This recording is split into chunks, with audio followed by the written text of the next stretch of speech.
Vale, pues saludos a todas y a todas. Empezamos con la tutoría número 1 de la asignatura de Economía, Fundamentos Macroeconómicos, que pertenece al tercer curso del grado de Trabajo Social. Hoy, en el día de hoy, vamos a explicar básicamente lo que sería el programa de la asignatura y mi intención es empezar ya a explicar un poquito de material también del tema 1, si el tiempo nos lo permite, porque además creo que es interesante que empecemos ya a dar también un poquito de contenido, ¿vale? Bueno, pues para ello os voy a preparar un momentito el PowerPoint para que lo tengáis a vuestra disposición. Os recuerdo que a través de la plataforma ALF ya tenéis la presentación de esta asignatura y tenéis también, los tengo ya aquí precargados, y tenéis también, aquí estaría, esto es, bien. Y tendríais también el, el tema 1, ¿vale? Bien, eso lo tenéis ya a vuestra disposición. Voy a compartir con vosotros la pantalla y empezamos a dar un poquito de materia.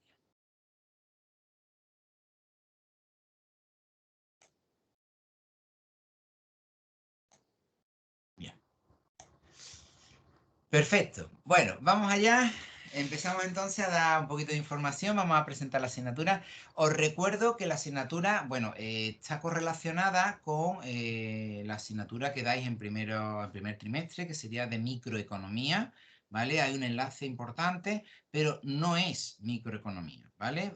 Fundamentos macroeconómicos, al igual que ocurrió con la asignatura que le precede, en este caso fundamentos microeconómicos, persigue proporcionar al estudiante un conjunto de herramientas sencillas pero muy potentes que le permitan entender e interpretar la realidad de una perspectiva económica, planteada como complemento a su formación como trabajador social. Puede servir para enriquecer la visión de realidades cotidianas y de problemas sociales complejos. Por eso, el planteamiento de la asignatura será eminentemente aplicado, tanto en la exposición de los temas del programa como en la evaluación de la adquisición de habilidades, vinculando todos los conceptos y aplicaciones a situaciones de la vida diaria. De hecho, el libro, el manual, si habéis visto que habéis trabajado microeconomía, os vais a dar cuenta de que va con ese enfoque, ¿vale? ¿Cuáles son los resultados de aprendizaje? O sea, ¿qué es lo que tenemos que tener al final? Pues evidentemente, dentro de las posibilidades, comprender y manejar los conceptos elementales del lenguaje económico. En cada uno de los temas se resaltarán cuáles son los conceptos más relevantes que han aparecido a lo largo del mismo. Conocer su significado se convierte en el primer objetivo de la asignatura, ¿vale? Como veis, va a ser a niveles muy, muy elementales. Manejar y ser capaz de aplicar el análisis de la realidad de las relaciones económicas fundamentales. A lo largo del programa se pretende explicar esas relaciones que existen entre agentes económicos y entre las principales magnitudes económicas. Ahora veremos todo el concepto de magnitud económica, también lo daremos. El estudiante debe de comprender cuáles son esas relaciones y qué factores influyen en las mismas. Algunos de los temas serán muy específicos analizando esas relaciones. Otro resultado de aprendizaje, capacidad para describir el comportamiento humano individual y social, así como los fenómenos y situaciones políticas más relevantes desde una perspectiva económica, que complementa y enriquece otro tipo de análisis, como por ejemplo que vosotros ya conocéis, de las políticas sociales y del propio trabajo social que habéis trabajado en los cursos, sobre todo de primero y de segundo, ¿no? Como marcos básicos, ¿no? De referencia. Muy importante porque se distingue, vais a daros cuenta de que, sobre todo los que hayáis hecho microeconomía, que microeconomía está muy enfocado al tema de el precio, el valor, la cantidad, la estimación de ley de oferta y demanda desde la perspectiva de la microempresa, microdecisiones, el que consume, el que produce, los inputs, los outputs, os suena todo esto, ¿verdad? Esos elementos de referencia aquí no los vamos a trabajar. Es decir, aquí estamos hablando con parámetros macroeconómicos que nos ayudan a entender mejor cosas que impactan a niveles sociales y que además se pueden trabajar con una interpretación desde la política social. Si esta asignatura dentro de las dos que tenéis de economía es la más próxima, vamos a llamarla así, o más cercana a lo que os gusta del trabajo social, ¿vale? Cuarto resultado de aprendizaje, la capacidad de relación. Los aspectos económicos, como la realidad social en la que se insertan, pues responden a múltiples causas interrelacionadas. Por razones pedagógicas, el estudio se parcela en temas independientes, pero rara vez puede entenderse el significado de cada uno de ellos si no se pone en relación con aspectos que se analizan en otros temas. Es importante que el estudiante tome conciencia de esa interrelación, de la conexión que existe entre todos los aspectos que se ha ido estudiando. De hecho, vais a daros cuenta que el material que nosotros trabajamos, que básicamente es el que respalda al equipo de Madrid, porque evidentemente eso es lo que diseña la asignatura, vamos a trabajar con el manual de Krugman, ¿vale? Que es una maravilla. Entonces, ese manual tiene ese tinte aplicado con ejemplos muy concretos que entiendo que os habrán ayudado en la asignatura de microeconomía y, evidentemente, pues también os van a ayudar en la asignatura de macroeconomía. Muy importante. En esta asignatura, tenéis a vuestra disposición un montón de herramientas que crea el equipo de docentes de Madrid, que son bastante buenas y bastante interesantes, ¿vale? La misma plataforma ALF, os pongo aquí que es bastante buena. Tenéis un montón de información, un montón de material. En algunos casos incluso se cuelgan ejercicios de autoevaluación o otros ejercicios que tenéis por ahí o materiales complementarios, como ya lo veréis, que os lo enseñaré, la adenda del Banco Central Europeo, que será un añadido que trae al propio manual de Krugman de macroeconomía que habrá que trabajar. Una adenda es un anexo, un añadido, ¿eh? Pero no es complejo. Todos esos elementos los vais a tener junto con otros elementos, por ejemplo, foros de debate, preguntas frecuentes, tenéis también la posibilidad, bueno, de ahí de articular, ya veremos la prueba PEC, exámenes anteriores en algunos casos también lo cuelgan a través de la plataforma ALF, e incluso tenéis curso cero para economía, que yo entiendo que seguramente la habréis trabajado en microeconomía, pero aún así, si no lo habéis hecho, yo os recomiendo que hagáis esa formación, que es muy breve y muy sencillita, y todos los elementos que tengáis a vuestra disposición en la plataforma, porque os puedo asegurar que os ayudan en términos de formación y de preparación para el examen, ¿vale? ¿Qué es lo que vamos a trabajar nosotros a lo largo de las semanas que tenemos por delante? Bueno, básicamente, bueno, tenéis una planificación que se os ha dejado en todo lo que sería la organización docente que vosotros tenéis, ya sabéis, en el calendario académico. Tenéis puesto por temas, por semanas o por días más o menos, como el orden que nosotros vamos a trabajar esa temática, ¿vale? Pero son en verdad 8 temas que son los que tenéis aquí delante en pantalla. Tema 1, veremos lo básico, que sería el panorama general de la macroeconomía, qué es y los conceptos principales, ¿vale? Es sota, caballo y rey, es decir, controlando esos conceptos clave, voy a entender y voy a poder interpretar, pues prácticamente todo el temario, ¿vale? Por eso es muy, muy importante que controlemos el tema 1, porque me va a ayudar a entender muchos elementos que vamos a encontrar más adelante. Os recuerdo, estas clases, aunque, bueno, por ahora tienen que ser solamente virtuales, aunque vamos a grabar las sesiones y las vamos a compartir, es importante que si tenéis dudas o queréis entrar a debatir o a hablar sobre cualquiera de las cuestiones que estemos aquí trabajando, a través de Teams, de la plataforma que estamos utilizando, no sé si habéis visto, tenéis un iconito de una manita, ¿vale? Ya digo, una vez aparece arriba y otra vez aparece abajo. Si le cliqueáis, es como si levantáis la mano en clase y yo os puedo dar la palabra y podemos hablar o lo que vosotros necesitéis, ¿vale? Pero es importante que no os quedéis con dudas, sobre todo para poder superar bien la asignatura y cara al examen, ¿verdad? Tema 2, trabajaremos el control de la macroeconomía. La macroeconomía tiene un principio, es que la macroeconomía se pueden tomar decisiones macros, hay elementos de control, una persona individual no puede afectar a la macroeconomía, pero un gobierno, por ejemplo, sí puede tomar decisiones, un banco central puede cambiar las reglas de juego de una economía concreta, de un área concreta geográfica, ¿vale? Entonces, ¿cómo lo hace? Pues con una serie de elementos de control de los parámetros macroeconómicos. Ojo, esto no es ciencia, ya lo aprenderéis. Esto es política económica y no solamente hay una única manera de conseguir un mismo resultado en macroeconomía. ¿De qué dependerá que tome el camino A o que tome el camino B? De la ideología política de quien tome la decisión, ¿vale? Como veis, esto cambia un poquito los elementos a los que estamos acostumbrados en microeconomía, que es un poquito como A más B, C y si acaso D. Pero aquí no, aquí puede ser A, puede ser B, porque aquí ya hablamos de ideología, de pensamiento y hablamos de otros elementos importantes, ¿vale? Tema 3, por supuesto, fijaros qué elemento más central para un trabajador social y para cualquier economía, como es el tema del desempleo, ojo, y la inflación. Ya veréis cómo se relacionan esos dos elementos, ¿vale? No es casualidad el desempleo e inflación, y no es casualidad la inflación, y no es casualidad qué relación tiene con la subida de precios, y sobre todo qué relación tiene con los salarios, que esto es muy importante, y por qué unas veces se suben los salarios, que ya nunca se suben los salarios, y otra vez lo que se intenta es que no suban los precios, porque están controlando la inflación y lo puede hacer de la forma ideológica A, de la forma ideológica B. ¿vale? Depende de dónde te sitúes, te mola más uno o te puede molar más el otro. Entonces lo vamos a ir estudiando. Veremos el tema 4. El tema 4 es aquí también hay oferta y demanda, que de eso he dado en microeconomía una jartá. Tendremos curvas de oferta, curvas de demanda, todos sus avíos, pero lo vamos a hacer de una manera un poquito más sencilla. También es verdad que ya venís de vuelta sabéis lo que es la oferta y la demanda, las curvas. De todas maneras, no os preocupéis si alguien os ha dado asignaturas de microeconomía, porque lo vamos a explicar aquí también igualmente, ¿vale?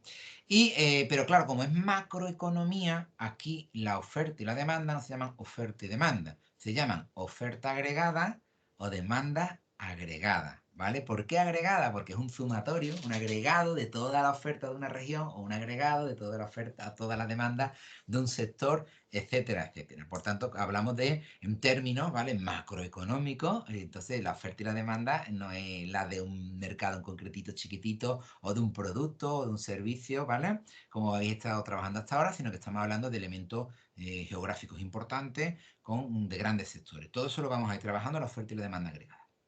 Evidentemente, también es importante en macroeconomía el tema de los impuestos. Claro, porque, oye, eso es economía, ¡guau! Claro que es economía, eso toca el bolsillo sobre todo de los que tienen capital, sobre todo permite la recaudación de un Estado, sobre todo permite pagar, por ejemplo, pensiones, educación, sanidad pública. Sin política fiscal no hay políticas de estado de bienestar. Entonces, es importante que entendamos la política fiscal, porque es con lo que se pagan las cuentas. Vamos a ver los elementos de la política fiscal, vamos a ver cómo se articula y vamos a aprender un montón de Krugman. Krugman es el autor de vuestro libro, os lo digo por si no lo conocéis. Krugman es Premio Nobel de Economía, pero no es economista neoliberal, es un economista distinto, ¿vale? Con un pensamiento distinto que explica la economía con un enfoque alternativo, ¿vale? Con lo cual mola un montón para los trabajadores sociales. Habrá economistas que el manual no les guste tanto. Tema 6. Vamos a trabajar un tema casi desconocido, sobre todo para la población en general, que es el dinero, la banca y los bancos centrales. Vamos a ver realmente cuando se habla de dinero de qué estamos hablando. Oye, el dinero es el dinero, el dinero de España, ¿es el dinero que tienen todos los españoles en sus cuentas, en la casa y debajo del colchón, más las acciones que tenga la gente, más... Esa es una ridícula parte del dinero que hay en España, sumándolo todo, pero os lo voy a explicar técnicamente para que veáis lo que pasa. También os voy a enseñar a cómo los bancos crean dinero, pero no los bancos centrales, sino el banco de tu calle. Cualquier banco crea dinero. Lo crea porque legalmente se lo dejamos y que cree dinero, pero ese dinero no va para la gente, va para ellos, ¿vale? A la demás gente le quitan un montón de pasta, le cobran legalmente un montón de pasta, ¿vale? Os voy a enseñar cómo crean dinero los bancos, porque es muy, muy importante para que veáis cuando se habla de riqueza o de dinero, de qué cantidades estamos hablando y de qué estamos hablando. Una vez que demos el tema 6, vais a ver cómo hay dinero de sobra para pagar no las pensiones de España, sino que desde España se pueden pagar las pensiones de unos pocos de países africanos, sin despeinarse. Tema 7.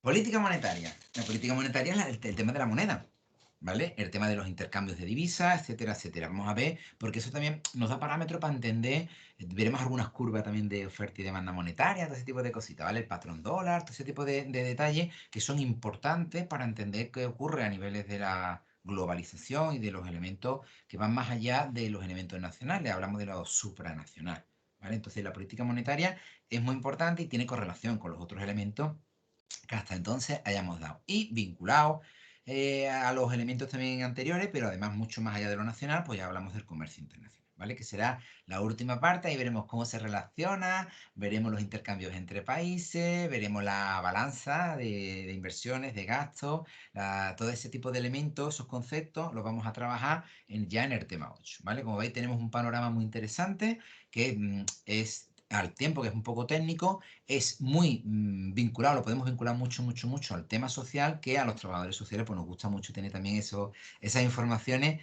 o esas ideas más o menos meridianamente claras para poder entender qué es lo que pasa en este alrededor, ¿vale? Bueno, ¿cómo se evalúa la asignatura? La evaluación de la asignatura, os lo leo, ¿no? Os leo un poco por encima. Se realizará mediante la realización de una prueba presencial o examen, ¿vale? Que eso ya lo conocéis. Se realizará de acuerdo con el calendario que apruebe el curso, bueno, el calendario básico de la UNED, que ya sabéis que las fechas están por ahí publicadas, que son 2 semanas, ¿vale? En verdad son en 3 semanas, la primera y la tercera semana son exámenes, con un tipo test de 20 preguntas, o cada una de ellas con 3 respuestas alternativas, solo 3, pero eso no significa que sea un examen fácil o sencillo o tirado. Hombre, si controlo el material, saco un 10, eso está claro. El alumno deberá seleccionar la más correcta. Cada pregunta contestada correctamente puntuará 0,5 y cada respuesta errónea, ojo, resta 0,20. Las preguntas no contestadas, en blanco decir, pues ni suman ni restan a la puntuación final. Más o menos el mismo sistema de examen que habéis tenido en microeconomía. El examen, la asignatura, se considerará aprobado cuando se obtenga una calificación a partir de 5, ¿eh? A partir de ahí damos a probar. Cualquier calificación inferior a 5, por muy próxima que se encuentre a ese número, por ejemplo, pone el autor, los profes, 4,7, 4,9, se considerará en todo caso como suspenso, sin posibilidad de modificación. La calificación del estudiante que opte por esta modalidad de evaluación será exclusivamente la que obtenga en la prueba presencial. Es decir, si saco un 4,9, estoy suspendido. Si saco un 5, pues estoy aprobado, ¿vale? Habré aprobado la asignatura. Otra es la realización de la PEC. Ya conocéis lo que es la PEC, estáis en tercero perfectamente. Que se va a proponer a lo largo del cuatrimestre. La fecha de realización, la materia a evaluar y las características específicas de la prueba se anunciarán dentro de dicho curso virtual. Dentro del aula virtual os va a salir información para que sepáis cuándo se tiene que hacer. En esta asignatura, bueno, al principio, cuando se puso en marcha esta asignatura, se hacían varias PEC, ¿vale? Varias PEC a lo largo de, creo que eran 2 o 3, varias PEs a lo largo de la asignatura, con lo cual el alumno pues tenía más o menos un seguimiento de tareas que se iban realizando. Hoy día pues se mantiene solamente una PEC por un tiempo limitado de 1 hora y básicamente es como si fuera más o menos el examen, ¿vale? Con menos preguntas, pero el funcionamiento es exactamente igual. Oye, ¿me interesaría hacer la PEC? Muy probablemente te interese ver cómo es la PEC e intentar hacer la PEC, porque la PEC es un ensayo previo de lo que será realmente el examen, ¿vale? Si nosotros hacemos la P, pues ¿qué puede ocurrir? Que, os lo pongo aquí, solo se utilizará la calificación de la PEC con su correspondiente ponderación cuando el estudiante haya obtenido en el examen o prueba presencial una calificación igual o superior a 4. ¿Qué significa eso? Que si yo saco un 4 y algo en mi examen y tengo la PEC, a mí me aprueban la asignatura, ¿vale? Hay gente que esto les mola mucho y dice, oye, esta vez me interesa hacerla, o hay gente que dice, no, no, no, no, yo voy solo por el examen, voy directo por el examen y tiro por esa vía, ¿vale? Os recuerdo que la PEC, ¿vale? Se articulará o se pondrá en marcha en un día concreto, en una fecha concreta, entrarán unos temas concretos, no entran todos, ¿vale? Entrarán unos temas concretos y en ese día, en esa hora, se tendrá que realizar esa PEC, ¿vale? A través de la aplicación que se pone en marcha en el aula virtual. Si me mola hacerlo y si lo quiero hacer, ¿vale? Si me sale bien y el examen luego me sale un 4, yo ya puedo con eso, puedo aprobar el examen, ¿vale? Es muy importante que lo tengamos en cuenta. La PEC se realizará en la fecha señalada del curso virtual. Todos los años lo han puesto entre las 9 y las 10 de la noche de la hora peninsular, ¿vale? Solo en ese horario, por lo que corresponde al estudiante programar con suficiente antelación su realización. Si la PEC se desarrollará dentro del curso virtual, donde estará visible con suficiente antelación el enlace para acceder a las pruebas. Solo se dispondrá de un intento para realizar la prueba y si se abandona sin concluirla no se puede volver a acceder a la misma. O si me equivoco de botón y la envío antes de responder las preguntas, pues eso es lo que he enviado. Con lo cual hay que tener mucho cuidado. Igual que si me falla el internet, si me falla el ordenador, todo eso lo tenemos que tener bien previsto. De hecho, os pone aquí abajo, corresponde al estudiante disponer de los medios informáticos necesarios para acceder y realizar la prueba, así como disponer de acceso estable y fiable a la red, salvo incidencias de carácter general para las que se dispongan de evidencias claras, no se atenderán reclamaciones relacionadas con problemas informáticos. Hombre, si el sistema de la UNED es el que se cae y afecta a los estudiantes, ese es un elemento de carácter general, que además se puede medir y se puede tener pruebas de ello, ¿vale? Si es que a mí el ordenador, yo estoy con un portátil, se me ha olvidado conectarlo y va a batería y se va en ese momento la batería, el problema es mío, ¿vale? Todo lo que sea problema individual no se atiende, ¿vale? Lo digo para que sepáis más o menos cómo funciona. Bien, aún así yo digo que la P puede ser interesante. Para los alumnos que hayan optado por esta segunda modalidad de evaluación continua, es decir, el examen más la P, la calificación de la P supondrá el 25% de la calificación final y la prueba presencial. Es decir, no solamente me suma a partir del 4, sino que me puede sumar hasta 2,5 puntos. ¿Vale? Esto es muy importante. Es decir, la calificación final sería la calificación del examen que hayamos obtenido. Ojo, siempre que tengamos a partir de un 4, ¿vale? Se multiplica esa calificación por 0,75, ¿vale? Y la calificación de la P se multiplicaría por 0,25, ¿vale? Solo se utilizará la calificación P con su correspondiente ponderación cuando el estudiante haya obtenido en el examen o prueba presencial una calificación igual o superior a 4. Es decir, cuando ocurre eso, ya se le puede meter o ponderar esa PEC en esa parte proporcional del peso de la calificación, ¿vale? Con lo cual puede perfectamente levantar, en el caso de que le haya salido bien la P, pues levantar la asignatura, aunque tenga un 4, ¿vale? Bien, esa PEC, como hemos dicho, va a ser, hemos dicho, una prueba de 1 hora que se va a publicitar, se le va a dar información, se va a colocar en un lugar visible en la plataforma virtual, en la plataforma ALF, etcétera, etcétera, etcétera. Y como he comentado al principio, va a ser un tipo test igual que el examen, pero en vez de 20 preguntas, que es el examen, pues de 10 preguntas, ¿vale? Donde cada pregunta te da un punto en este caso, porque son 10, ¿vale? Un punto, y los errores en este caso te restan una cuarta parte del punto, 0,25, ¿vale? Las no contestadas, pues se dejan en blanco, ¿vale? Es importante, vuelvo a insistir muchas veces, que una vez pulsada la opción enviar, las respuestas marcadas se considerarán como definitivas y no podrán rectificarse. Por eso hay que tener mucho cuidado de no darle al intro, al enviar, hasta que no hayamos respondido a las 10 preguntas. Esas 10 preguntas, que tenemos 1 hora para hacerlas, os recuerdo que como estamos en el estilo de micro y macroeconomía, algunas de ellas pueden suponer a lo mejor algún tipo de cálculo o de ejercicio, ¿vale? Que a lo mejor me dan una relación entre una curva de oferta agregada o demanda agregada, que ya lo veremos, y me da 3 opciones numéricas. Pues para poderla averiguar tendré que hacer a lo mejor algún tipo de operación o de cálculo light, ¿vale? No es una raíz cuadrada ni nada de esto, ¿vale? Pero podemos utilizarlo con medios de apoyo, ¿vale? Bueno, ¿cómo se obtiene la nota final? Pues como lo estamos explicando, ¿vale? Para alumnos que hayan optado por la modalidad exclusiva de realización de la prueba presencial o examen, el examen en este caso, la asignatura, pues apruebo cuando tengo un 5, ¿vale? Si tengo un 4,7 o 4,9, pues suspenso. Si lo que elijo es el examen más la PEC, ¿vale? Pues la PEC me supone un 25% de la nota y el examen me supone un 75% de la calificación, que se me puede sumar a partir del 4, ¿vale? Ya lo que nos interese, oye, mira, pues yo sé que voy a hacer un buen examen, paso de la PEC, o yo no lo sé si lo voy a hacer muy bien, quizás voy a hacer la P por si me puede sumar y me puede compensar, ¿vale? Todo ese tipo de cosas pues pueden ayudar o no, ya cada uno de vosotros tomáis la decisión. Y como ya sabéis, la PEC en este caso no es obligatoria, solamente en el caso de que decidáis hacerla, la hagáis y la enviéis, pues entonces se os puede aplicar siempre y cuando tengáis más de un 4 en la nota del examen, ¿vale? Bueno, y por otro lado, importante, mantenemos el mismo manual que se viene manteniendo en microeconomía, seguimos con la tercera edición de Fundamentos de Economía de Paul Krugman. Bueno, hay más autores, ¿no? Que es Grady, pero vamos, el autor fuerte aquí es, bueno, Wells Grady, él es famoso por Krugman, que es Premio Nobel de Economía, que es una pasada. Podéis leer, podéis verlo en vídeo, podéis ver entrevistas del personaje, porque además incluso estuvo en la era ayudando muchísimo a Mr. Obama, ¿vale? El presidente Obama en algunas cositas bastante complejas, algunas cosillas, algunos cotilleos contaré del personaje este porque, ya digo, tiene un calado interesante y le dio mucha cancha y mucho cuartelillo a la era de Obama. Obtuvo el premio de Economía por ideas alternativas al neoliberalismo. Cuidado, que no es cualquier tontería, porque ya sabéis que priman los premios Nobel que van en la línea hegemónica del neoliberalismo, que ya sabéis que es tan perjudicial y tan negativa y tan nefasta para los asuntos sociales y para la calidad de vida de los seres humanos en general, ¿vale? Bien, pero es la corriente dominante.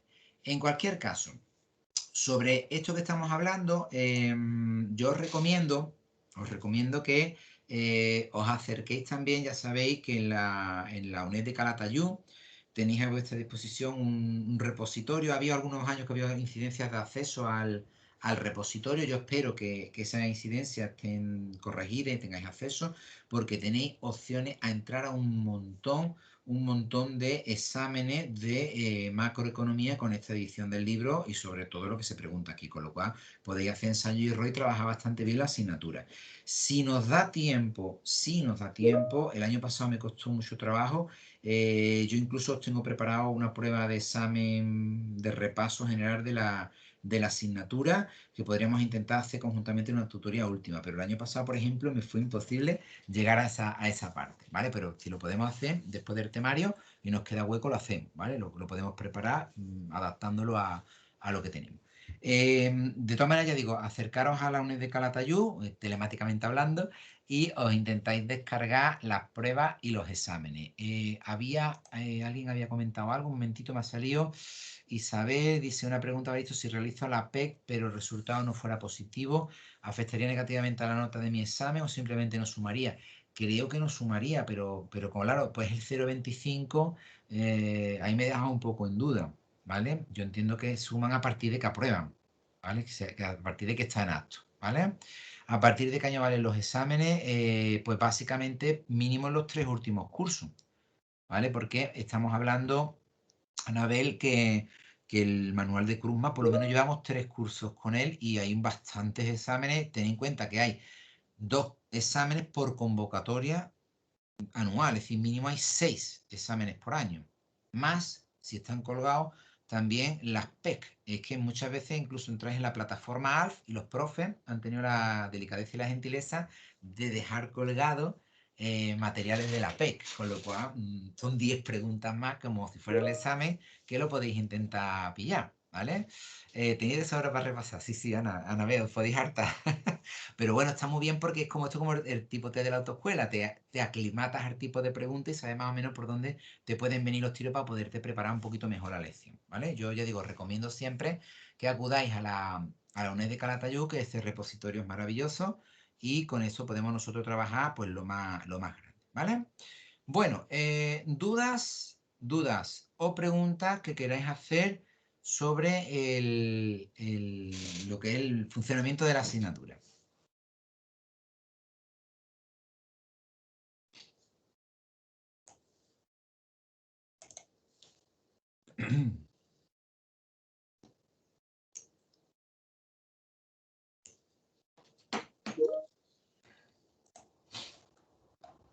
A ver, ¿qué tenemos que dar en febrero? Los 2 primeros. Bueno, hay un calendario que además lo he hecho yo. Vamos a ver lo que podemos dar. Yo no sé si vamos a dar en febrero los 2 primeros, vamos a intentarlo, ¿vale? Va a depender un poco de también cómo vayamos en las clases, ¿vale? Hay veces que hay temas que son un poquito más largos y hay veces que los temas pues se pueden dar un poquito más rápido. Va a depender un poco también de la dificultad, o si tenemos dudas o tenemos que profundizar en alguna cosa o hay alguna novedad que tengamos que pararnos un poco más, ¿vale? Pero la idea sería más o menos tener calendario, os lo he puesto a través de Academos, ¿vale? La plataforma Academos. Sabéis que si entráis ahí veis la organización docente de la asignatura, ¿vale? La tenéis más o menos estructurada como a mí me gustaría darla, ¿vale? Básicamente. Entonces, si podemos ir un poquito más ligero, mejor, porque puedo también dar información para el examen y todo eso, ¿vale? Podemos trabajar un poquito más de tutoría. Bien, si no hay más preguntas, os recuerdo, podéis entrar también preguntando con vídeo y con audio, sin ningún problema. Lo digo porque levantáis la mano como os he enseñado, he dicho en la manita levantada, le pulsáis y yo os cedo la palabra y podemos entrar por si necesitáis expresaros mejor que escribiendo, ¿vale? Además, en este momento no somos mucha gente en la plataforma, con lo cual yo creo que puede ser perfectamente fluido. Pues estoy hablando ahora, por ejemplo, la de trabajo de fin de grado que le acabo de dar antes, pues habíamos como 48, 49 personas, entonces era un poquito más complicado, ¿vale? Pero aquí es más sencillito, ¿vale? Bueno, pues vamos a empezar. Vamos a empezar trabajando el tema 1, que es el tema de la macroeconomía. Bien, vamos al lío. Tema 1, macroeconomía, una visión global, es el título que tenéis vosotros en el libro. Ya sabéis que aquí los temas van por 1, 2, 3, 4, etcétera, etcétera, pero corresponden con capítulos concretos que tenéis sobre todo en la segunda parte del manual de Krugman. Además, lo seguimos a pie juntilla, que es lo que nos recomiendan los tutores de Madrid, el equipo docente de economía, que es bastante bueno, son gente muy buena y preparan muy bien los materiales y preparan muy bien los apoyos que tienen para los estudiantes, ¿vale? Bueno, vamos a dar una visión general. Claro, trabajamos la parte más de introducción, ¿no? De la macroeconomía y lo empezamos hablando de la propia naturaleza de la macroeconomía.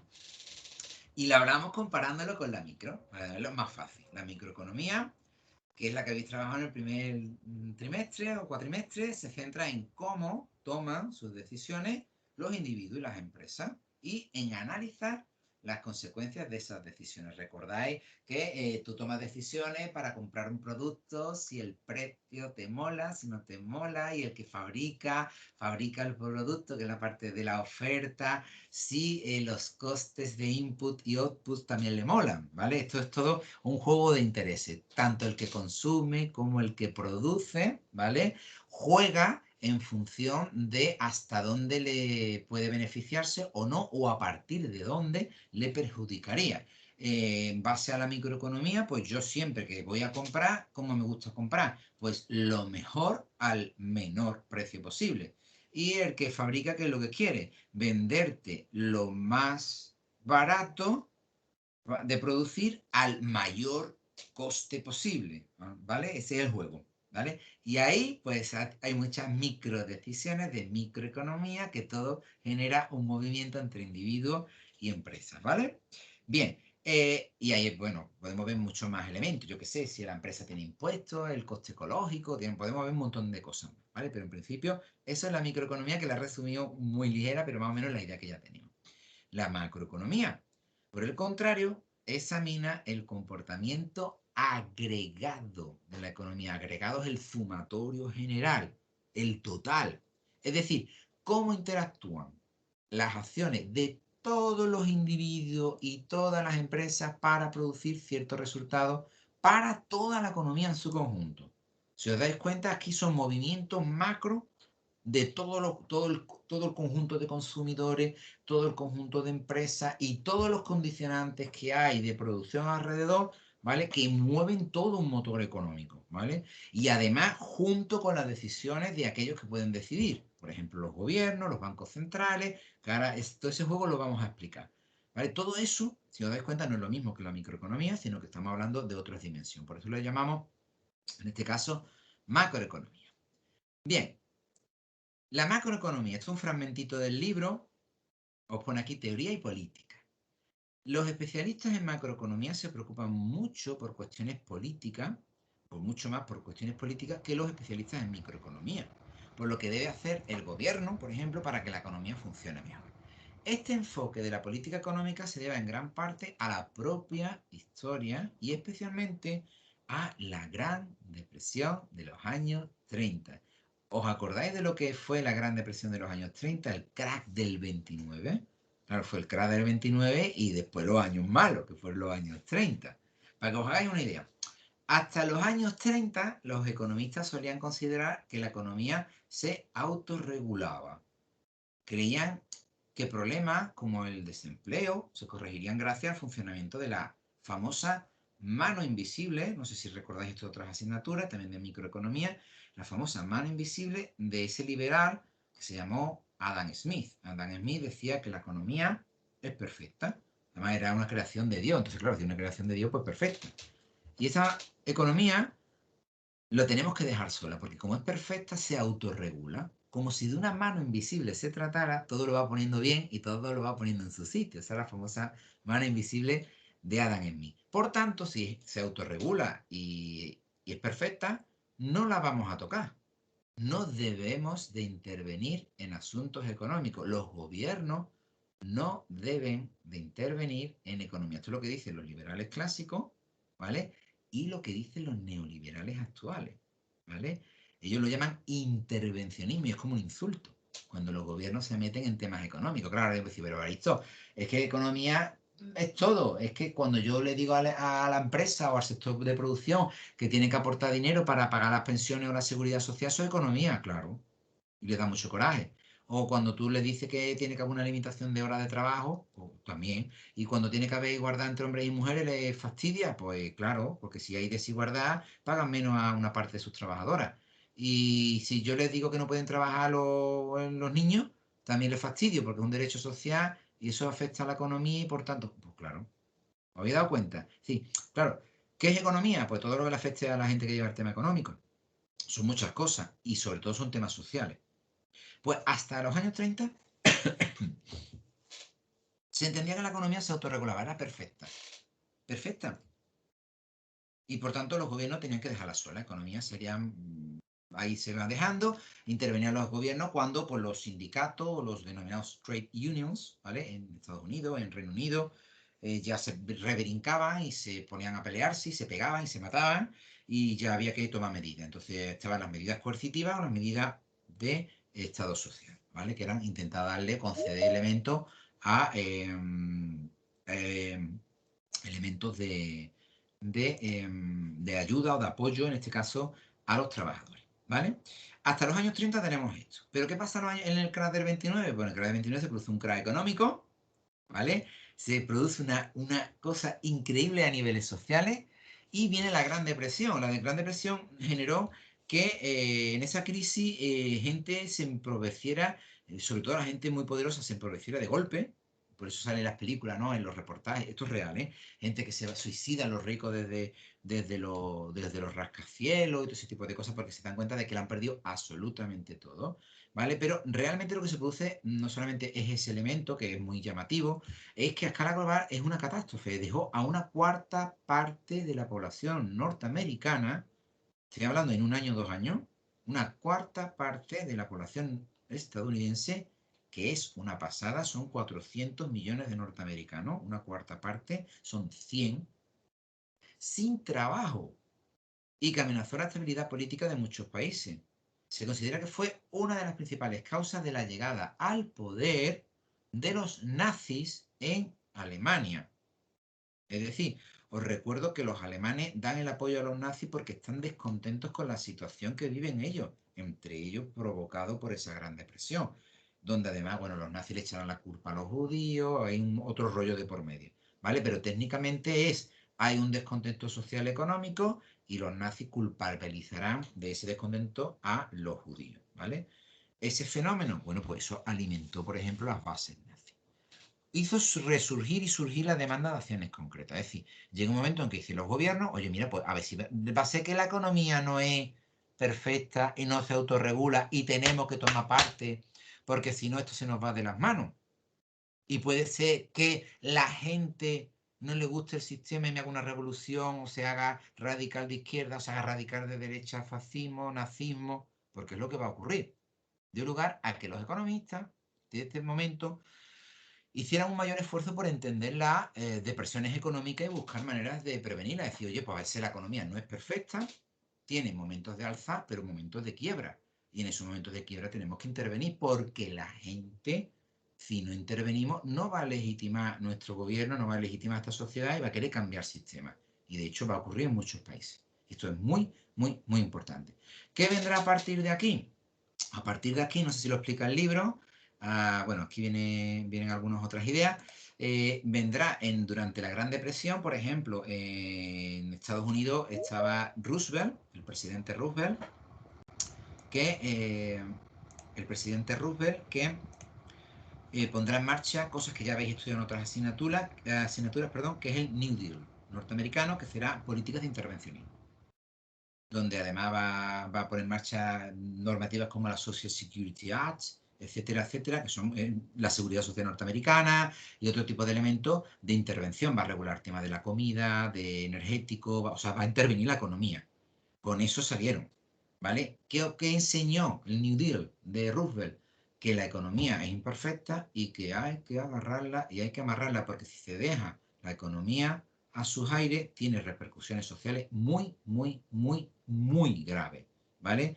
Hay una frase que no viene en vuestro libro de Fernando de los Ríos, no sé si conocéis a Fernando de los Ríos, que es un personaje que creó la Institución Libre de Enseñanza en España, una institución de libre enseñanza donde estudiaron los hermanos Machado, por ejemplo, entre otros pensadores y otra gente, que dice textualmente, yo la tengo en mi despacho de la OPO, dice, para hacer libre al hombre hay que hacer esclava a la economía. Pues más o menos viene planteando este tipo de elementos. Claro, si tú aprendes que la economía es imperfecta y por tanto hay que intervenirlo, todo esto que estamos dando del tema de la macroeconomía tiene todo su sentido. Oye, pues deberíamos de controlar los parámetros macroeconómicos para poder tomar decisiones como gobierno, por ejemplo, como sociedad, para ver qué podemos hacer. Esto también es un fragmentito de vuestro manual. En 1936, fijaros qué año más malo para España, hay un economista británico que es John Maynard Keynes, y ahí pone pronunciado Keynes, no Keynes, ¿vale? Publicó la teoría general del empleo, el interés y el dinero. Un libro que transformó la macroeconomía. Tened en cuenta que las corrientes de tipo monetarista, liberales, anteriores, son más antiguas que el keynesianismo, son más antiguas, aunque ahora le llamen neoliberalismo, pero es volver atrás. Lo que te dice es que la economía es perfecta y que no hay que intervenirla. Keynes te dice que es ni de lejos.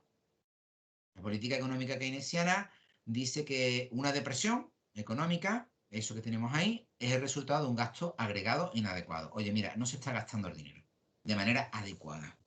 Gastar, fijaros, gastar, ¿eh? Keynes te dice que te gastes el dinero, no el tuyo como persona individual. Tú haz lo que tú quieras con tu dinero. Si lo quieres ahorrar, ahorra. Si quieres comprarte algo, te lo compras. Allá tú. Microeconomía. Aquí Keynes le está diciendo a la sociedad que el dinero hay que gastarlo, hay que moverlo. Keynes dijo que la intervención del gobierno puede ayudar a una economía deprimida por medio de la política monetaria y la política fiscal. Keynes dice, oye, si nosotros tenemos que reactivar la economía, la gente que es trabajadora no la puede reactivar porque está sufriendo el daño de la economía. Pero es que la empresa tampoco la va a reactivar. ¿Por qué? Pues porque está sufriendo el daño de la economía, le está yendo mal las cosas. Aquí el único que puede activar esto y mover la economía y poner en marcha el motor económico, ¿quién es? El Estado, el gobierno. ¿Con qué mecanismo? Y estos son los temas que vamos a trabajar aquí en esta asignatura.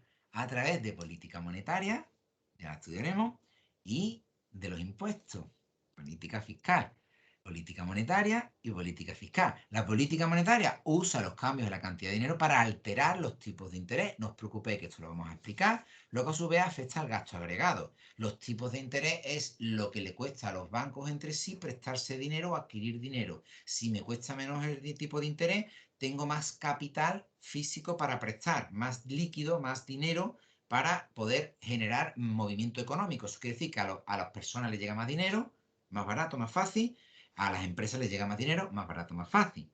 ¿Vale? No os preocupéis que esto lo vamos a explicar. Y también la política fiscal, que usa los cambios de los impuestos y el gasto público. Impuesto, gasto. La política fiscal es impuesto, pero también es gasto público, sí, señor, para influir en el gasto agregado. En general, Keynes estableció el principio de que gestionar la economía es una responsabilidad del gobierno. No se puede dejar la economía libre. Tiene que controlarla, pero requete bien. Y armarla bien. Y ve cómo la puedes regular. Ese es el planteamiento que hace. ¿Vale? Las ideas de Keynes siguen teniendo mucha influencia tanto en la economía económica como en la política. Ya lo veremos un poco más adelante, pero es evidente que eso tuvo un impacto en la crisis de 2008 y 2009, pero si os parece, lo que vamos a hacer es que lo vamos a explicar el próximo día, ¿vale? Tenemos que dejarlo aquí. Ya se nos acaba el tiempo. Lo que vamos a hacer, no os preocupéis porque esta sesión está grabada. Os mandaré un enlace para que la podáis ver si lo necesitáis, o aquellos compañeros o compañeras que no hayan podido acudir, pues también la van a poder ver, ¿vale? Bueno, dudas o preguntas que tengáis antes de cerrar la sesión, por favor.